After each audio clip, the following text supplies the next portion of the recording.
as I said, I had no reference. The only reference I had was in Star Trek, to tell you the truth. So even though, and that was fictional, and I wouldn't possibly think that that was real, but some of that was happening to me. And so it was like trying to figure out, what is this? Like, what does this mean? And I also was kind of intuitive before that, and when I was young, and I really assumed everyone was. So I've also been kind of naive, and so I learned to explore it. And, then I found people that sort of validated my experience and told me what was going on, which is good. I recently watched all the Star Trek series, and it's like there's so much cool spiritual and healing stuff in there that I didn't even notice back in those days. I noticed it in everyone. In Next Generation, there's a lot of stuff, but even in Deep Space Nine, there's very mystical stuff. I watched even in the original Star Trek, it's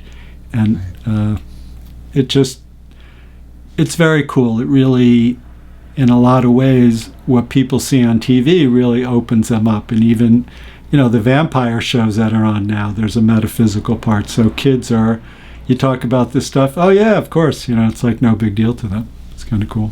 Someone said to me not too long ago, do you wonder if the people that were writing Star Trek had near-death experiences? Because some of it just seems so like the story.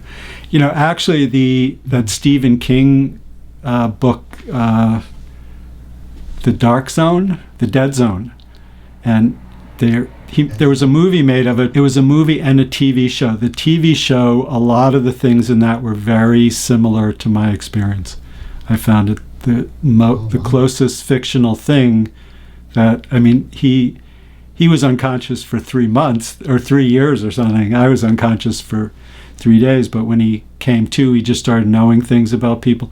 Just the way he didn't go in his mind like he knew what it was like this discovery process. And I think that's important in doing spiritual work, to understand you are always discovering. There's always more. For me, it's, my normal mind is reluctant to believe in some of these things, and then it's like, how much can I open up? And the more I do, the more I can help people. And it seemed like that was his process also, that seemed very true to reality to me.